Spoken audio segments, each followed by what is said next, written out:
Asante sana Anisia kwa kunipa moja pasi ya upendo hapa kwenye chumba cha daktari.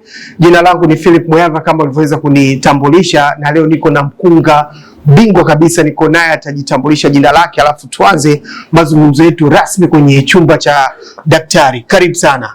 Asante sana. Mimi ni Dr. Beatrice Mwilike. Kama ulivyonitambulisha ni mkunga bingwa na ninafanya kazi kama mhadhiri katika Chuo Kikuu cha Afya na Sayansi Shirikishi Muhimbili, lakini ni rais wa chama cha wakunga Tanzania kama. Naam. Niambie hivyo, kipi kilichokusukuma hasa mpaka ukataka mimi niwe mkunga? Ni kweli binafsi napenda kusaidia watu na pia ninapenda kuona mama au mwanamke mwenzangu ameweza kupata huduma stahiki, ameheshimiwa anapotafuta huduma, lakini pia kile alichokibeba basi akipakate, kikiwa kizima, kikiwa hai, apokee mtoto wake. Inakuwa ni furaha kwake na kwa familia yake na jamii kwa ujumla. Kwa hiyo ni kitu ambacho ninakipenda tangia ndani, yani natamani kwamba mama anapojifungua kwamba mwanamke tumeaminiwa kubeba ujauzito mpaka kujifungua, basi nihakikisha kwamba ametoka salama. Kwa hiyo nikiweza kufanya kitu kama hicho, kwa kweli kwangu mimi ni furaha kubwa sana sana kwamba nimeweza kumsaidia mwenzangu, mwanamke mwenzangu, lakini pia nimeweza kuhakikisha kwamba amepata mtoto wake akiwa salama. Hebu nipe picha siku ya kwanza kabisa kuweza kumpokea mtoto, siku hiyo ilikuwaje? Ni kweli siku ya kwanza kabisa yani pindi hata nilipokuwa najifunza kwanza, kile kitendo sio kitendo kirahisi. Ni mama kama amekaa pale yani anapigania maisha yake, lakini pia anatarajia apate mtoto. Kwa mimi kama mkunga kwanza nataka nihakikishe usalama wa watu wawili. Usalama wa mama anayejifungua na usalama wa mtoto ambaye anatoka.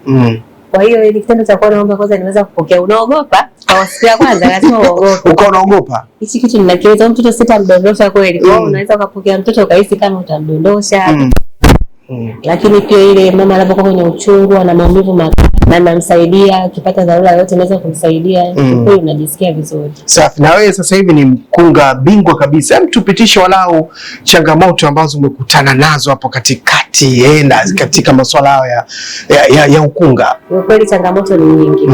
Kwanza yani changamoto ya upungufu wa wakunga. Ndio maana hata unaona kauli mbiu mwaka huu kwamba dunia inahitaji wakunga milioni 1 zaidi. Naam. Mara nyingi unaweza kukuta umejikuta katika mazingira ambako umeingia shifti mko wawili na labda katika shifti moja. Afu mama anahitaji kujifungua labda ambao katika hali ya uchungu na kujifungua wako labda takriban 30 au 20. Na wote wanategemea mikono yenu. Kwa hiyo namna gani utajigawa kuweza kuhudumia wote, kwa kweli sio kitu rahisi. Sio kitu rahisi kwa sababu inafika kipindi unajikuta sasa unaishia kupokea mtoto. Unapokea mtoto kwa huyu, tayari ameshakuwa tayari, inabidi ukimbie ukapokea mtoto. Unaenda kula tena. Mtoto wake yuko vizuri, sangine mtoto ametoka labda hajalia, ana shida anahitaji kuhudumiwa. Umkimbize umhudumie mtoto naye abaki salama. Unakuta mama mwingine bahati mbaya ameweza kupoteza damu nyingi baada ya kujifungua. Uhakikisha unamhudumia haraka haraka kuokoa maisha yake. Kwa hiyo ukimbizana ni kutokana tu na upungufu wa utoaji wa huduma sasa wakunga. Kuna muda tena sio rafiki. Kikawaida mkunga mmoja anatakiwa hudumiwa kina mama wangapi? Kwa mujibu wa Shirika la Afya Duniani, kikawaida inatazamiwa mkunga mmoja ahudumiwa mama angalau 8. Lakini katika nchi yetu sasa ukienda kwenye hizi hospitali za serikali unaweza kukuta mkunga mmoja anahudumia mama mpaka 20. Mpaka 20. Kwa hiyo kama ukikuta hospitali zimezizoea hizi kubwa Temeke, Amana, unakuta mama zaidi ya 20 wengi mmeingia shift watu wawili.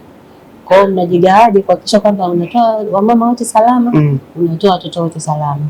Kiukweli huwa inakuwa ni changamoto, japo Mungu anasaidia na mambo yanaenda vizuri. Kiukweli sasa hivi serikali imejitahidi sana kuwekeza especially kwenye vifaa kuwezesha mazingira kuwa salama, waweza kutoa huduma, lakini bado watu wa huduma ni wachache. Kwa hiyo inabidi waongezeke. Ulikuwa unatamani watu ambao wanazalishwa na wakunga wakikua basi waende hata walau kuwatafuta wakunga wao kuwapa hata zawadi? Asante kwa kunipokea duniani. Ulikuwa unatamani hilo lifanyike? Kitu chema sana.